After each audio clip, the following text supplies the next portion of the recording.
Angela felt a rush of relief and gratitude, but before she could respond, the woman in red continued.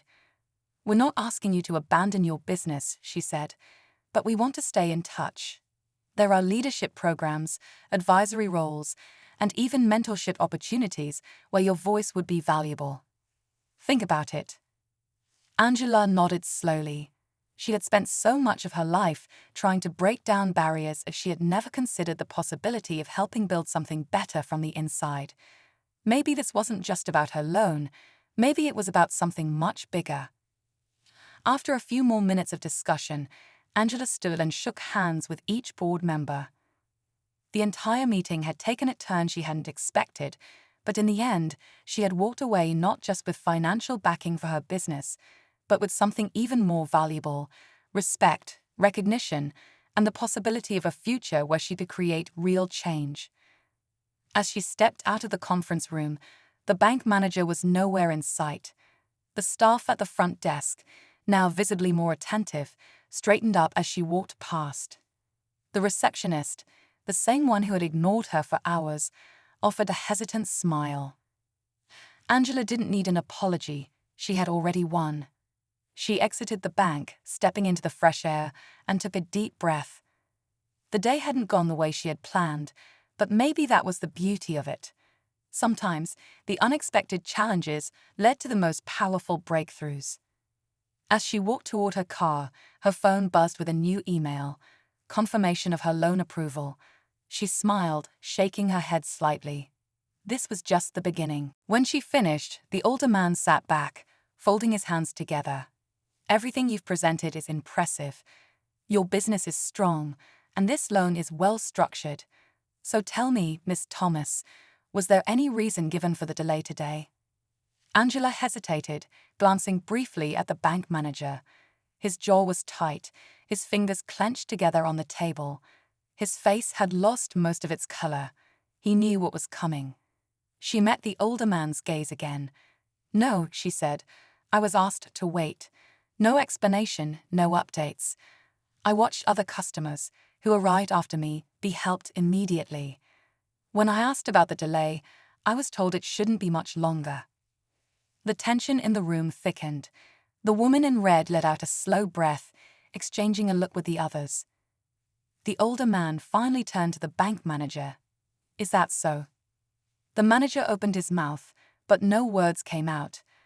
Angela could see it, the panic creeping in, the realization that there was no way to spin this. The silence stretched, heavy and unrelenting. Then, the older man spoke again, his tone calm but firm. "I think we need to have a conversation about how this branch is being run." Angela didn't move, but inside, she knew, something big was about to happen. The room fell into an uneasy silence, the weight of the older man's words pressing down like a storm about to break. The bank manager swallowed hard, his usual arrogance now replaced for something else: fear. Angela watched him closely, waiting for his response. But before he could say anything, the woman in the red blazer spoke again, her voice calm but laced with authority. "I'd like to know," she said, folding her hands on the table, "if this is a pattern at this branch, or if Miss Thomas was just an exception." Angela felt a shift in the air. This wasn't just about her loan anymore. This was bigger. The board members weren't just questioning the delay, they were questioning the entire operation of this branch. And judging by the nervous look on the bank manager's face, he knew it too. He let out a stiff chuckle, shaking his head. "I can assure you, this was just an unfortunate mix-up, nothing more." "Is that so?" the older man said, tilting his head slightly. Then, without breaking eye contact, he reached into his suit pocket, pulled out his phone, and tapped the screen a few times. The room was so quiet that the faint sound of typing seemed deafening. Angela glanced at the other board members. None of them looked convinced. Then the older man placed his phone face down on the table. "Let's see if that's true." The bank manager shifted uncomfortably. "What do you mean?" "I just sent a message to our compliance team," the older man said, his tone casual. "They have access to all customer service records, call logs, appointment schedules, security footage, everything." He leaned back in his chair. If this was just an innocent mistake, I'm sure they'll confirm that shortly. Angela felt the tension in the room tighten like a rope being pulled. The bank manager's face turned an even paler shade. He tried to keep his expression neutral, but the slight twitch of his jaw gave him away. A few seconds later, his phone vibrated against the table. He glanced down at it and stiffened. Whatever message he had just received, it wasn't good. The woman in red tapped her nails against the table. Well, the bank manager cleared his throat. He hesitated. His eyes darted toward Angela, then back to the board members. For the first time, he looked truly trapped. Angela knew, in that moment, that whatever secrets he had been trying to hide, they were about to come out. The bank manager's fingers hovered over his phone, his face frozen in a tight, unreadable expression. Angela could see the battle happening inside his head. Whatever message he had just received, it wasn't something he wanted to share, but he had no choice. Everyone in the room was waiting. With a forced cough, he straightened his tie and looked up. There seems to have been some inconsistencies in how appointments were handled today, he admitted, his voice strained. The older man raised an eyebrow. Inconsistencies. The bank manager shifted in his chair. It looks like there was a mix-up with scheduling and… That's enough, the woman in red cut in. She had been watching him closely, her sharp eyes missing nothing. The report came back, didn't it? He hesitated for a second too long. The older man exhaled and picked up his phone. He glanced at the screen, then turned it around for everyone to see. Angela leaned forward slightly, her pulse quickening. On the screen was a breakdown of customer service records, timestamps of appointments, how long each client waited, and a comparison of how other applicants had been treated that day. Angela's name was there, standing out like a glaring mistake, but that wasn't the only thing. There were patterns, clear, undeniable ones. Certain clients, those who looked a certain way, those who fit a certain image, were given priority, regardless of appointment times. Others, like Angela, had been made to wait. A thick silence settled over the room. The bank manager swallowed hard. I can explain. I don't think you can, the older man said, his voice cold. This is unacceptable. Angela's heart pounded as she watched the moment unfold. The weight of what had just been revealed settled over the room like a storm. It wasn't just about her loan anymore. It was about something bigger, something systemic. The woman in red nodded toward the manager. You need to step out, she said firmly. Now. For a second, it seemed like he might argue. But then, as if realizing he had no escape, he pushed back his chair and stood. His face was pale, his hands clenched into fists at his sides. Without another word, he turned and walked out of the room. Angela let out a slow breath. The tension in her chest loosened slightly, but she knew this wasn't over yet. The older man turned back to her, his expression unreadable. Miss Thomas, let's get back to your loan application. Angela nodded, steadying herself. She had walked into this bank expecting a battle. She hadn't expected to expose something much bigger. But just as she thought the worst was over, the woman in red spoke again. One more thing, Miss Thomas, she said, leaning forward. Have you ever considered a leadership role in the financial sector? Angela blinked. What? The woman smiled slightly. Because I think we might have a much bigger opportunity for you. Angela had come in for a loan, but she might be walking out with something much more powerful. Angela sat still for a moment, unsure if she had heard correctly. A leadership role. She had come into this bank to fight for the loan she rightfully deserved, but now the conversation had taken an entirely different turn. She studied the woman in red, trying to gauge if this was just a polite offer or something serious. But there was no hesitation in her expression. She meant it. Angela cleared her throat, keeping her voice steady. I'm listening. The older man smiled slightly, folding his hands on the table. It's clear you're not just an ambitious entrepreneur, he said. You're a woman who understands resilience, patience, and leadership. You came in here prepared, you handled yourself with grace under pressure, and whether you realized it or not, you just uncovered a serious problem within this branch. The woman in red nodded. And we need people like you in leadership, people who don't just accept things as they are but challenge them when necessary. Angela felt a strange mix of emotions, pride, disbelief, and a hint of cautious optimism. She had spent years fighting for her business, for opportunities that should have come easier but never did.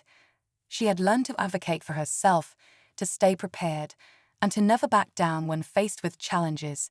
And now, those very qualities were being recognized in a way she had never expected. She exhaled slowly. "I appreciate the offer," she said carefully, "but I'm here today for my business. My focus has always been on building it, growing it, and making it successful." The older man exchanged a glance with the others before nodding. "Understood, and we'll start with that." He gestured toward the folder Angela had brought in. "Your loan is approved. In fact, based on your financials and the strength of your proposal, we're willing to offer you better terms than what you initially requested." It started as just another day for Angela Thomas. Dressed in a crisp navy blue suit, she stepped into the grand lobby of Crestwood Bank, holding a neatly organized folder in her hands. She had an appointment, one she had scheduled well in advance. Angela was there to discuss a business loan, something she had worked tirelessly for. Her business was growing, and this meeting was supposed to be a turning point. But as she approached the front desk, she felt something shift in the air. The receptionist barely looked at her, offering only a forced smile before asking her to take a seat. At first, Angela didn't think much of it. Banks could be slow, and she was prepared to wait a little. But as the minutes turned into an hour, she started to notice the pattern. Other customers, mostly well-dressed men and women, came in after her and were ushered in almost immediately. Some of them didn't even have appointments. She watched as the bank manager, a man in his mid-50s with slicked-back hair and a sharp suit, greeted them warmly, shaking hands and laughing as he personally walked them into his office. Still, Angela waited. An hour and a half passed. Then, too, her patience wore thin. She approached the receptionist again, her voice calm but firm, asking about the delay. The young woman behind the desk shifted uncomfortably, glancing toward the manager's office before mumbling that it shouldn't be much longer. But Angela could see it now. This wasn't a simple scheduling mistake. She was being ignored. She took a deep breath, reminding herself why she was here. Angela had built her business from the ground up. She had prepared every document they could possibly need, had a solid financial plan, and was more than qualified for the loan she was requesting. Yet here she was, being made to feel invisible. Just as she was about to gather her things and leave, the heavy glass doors at the entrance swung open. A group of sharply dressed individuals stepped in, their presence commanding immediate attention. The entire mood in the bank shifted. The staff straightened up, whispers passed between employees, and even the bank manager himself rushed out of his office, his confident smirk replaced with something else: concern. And that's when Angela saw it. The bank manager's eyes landed on her, widening slightly as if a realization had just struck him. Because the people who had just walked in weren't ordinary customers. They were the bank's board members, and in that moment, everything changed. Angela sat still, watching the scene unfold, her fingers tightening around the folder in her lap. The air in the bank had shifted completely. Where moments ago she had been invisible, suddenly she wasn't. The board members, a group of distinguished men and women, walked in with purpose. Their expensive suits and confident strides commanded attention. Employees who had been busy pretending not to notice Angela just moments before now looked alert, scrambling to greet the powerful figures. The bank manager, the very man who had ignored her for 2 hours, suddenly seemed nervous. His confident smirk was gone, replaced by a tight, uneasy expression. He stepped forward quickly, past Angela, as if trying to regain control of the situation before anyone could notice what had just been happening in his lobby. "Welcome, welcome," he said, his voice a little too eager as he extended his hand to the first board member in line. "We weren't expecting you this early." What a pleasant surprise. Angela watched carefully. She wasn't the only one who noticed the shift in his behavior. One of the board members, an older gentleman with silver hair and a sharp gaze, barely reacted to the manager's outstretched hand. Instead, his eyes swept across the room before landing on her. His expression changed, just slightly, but Angela caught it. He had seen her sitting there, and he had noticed the way the bank staff had been acting before they arrived. She sat up straighter, adjusting her posture. If there was ever a moment to make her presence known, it was now. But before she could say a word, another board member, a woman in a deep red blazer, spoke. "Who's been helping this young lady?" she asked, her tone polite but firm. The bank manager's shoulders stiffened. He hesitated for half a second too long. That's when Angela realized something. He hadn't expected them to notice her at all. The receptionist, still behind the desk, glanced at her manager, waiting for a cue. The silence stretched just a second too long. Then, as if snapping back into character, the manager forced a chuckle. "Oh, Miss Thomas. Of course, we were just about to bring her in," he said, turning to Angela with a tight smile. "Apologies for the wait. Things have been a little hectic today." Angela didn't move. She met his eyes, unblinking. For 2 hours, she had been ignored. But now suddenly, her presence mattered.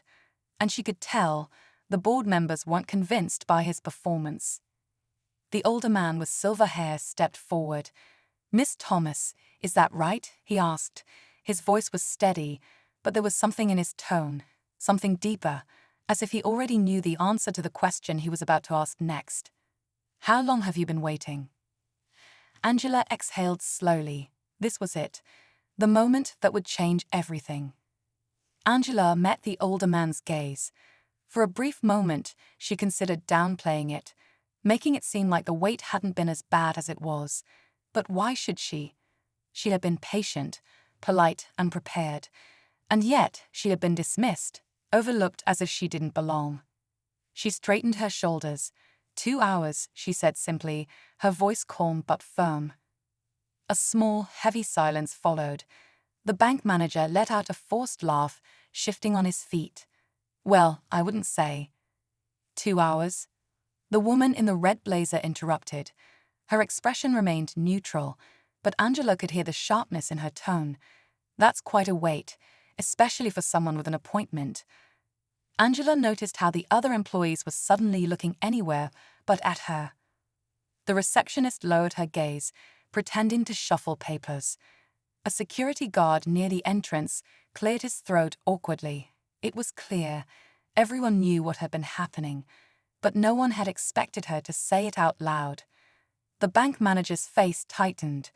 "I assure you, there was no intentional delay," he said quickly. "We've just been extremely busy today, and..." "Busy?" The older man's tone was deceptively mild. "Then I assume all of these other customers," he gestured toward the now empty waiting area, "also waited 2 hours." Angela didn't have to say another word. The truth was already out, hanging heavy in the air. For the first time, the manager looked nervous. His fingers twitched slightly at his sides, as if debating whether to fold his arms or keep them relaxed. He opened his mouth, probably to spin another excuse, but one of the other board members, a man in a charcoal grey suit, spoke up. "Miss Thomas," he said, turning his full attention to her, "would you mind stepping into the conference room with us? I'd love to hear more about why you're here today." Angela blinked, caught slightly off guard by how quickly things had shifted. She glanced at the bank manager, whose face had gone slightly pale, then back at the board member. "I'd be happy to," she said. The manager looked like he wanted to protest, but he knew better. The decision had already been made. Angela gathered her things and followed the board members as they made their way toward a set of sleek glass doors. As she stepped inside, she had one thought. Whatever was about to happen next, the bank manager wasn't going to like it. Angela stepped into the conference room, her heartbeat steady but her mind racing. The space was large, with floor-to-ceiling windows overlooking the city, a long polished table in the center, and chairs neatly arranged around it.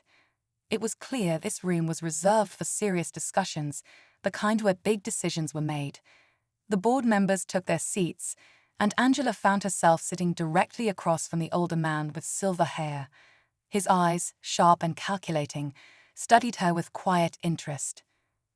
The bank manager hesitated at the door, as if unsure whether he should enter. His usual confidence had cracked, and now he looked like a man trying to regain control of a situation slipping through his fingers. The woman in the red blazer glanced at him before gesturing toward an empty seat. "You should sit down," she said, her voice even. It wasn't a suggestion. Reluctantly, he obeyed. Angela could almost see the gears turning in his mind, trying to figure out a way to fix whatever damage had just been done, but it was too late. The man in the grey suit leaned forward. "Miss Thomas, let's start with the basics. Tell us about your business." Angela nodded and opened her folder. She had prepared for this conversation, just not under these circumstances.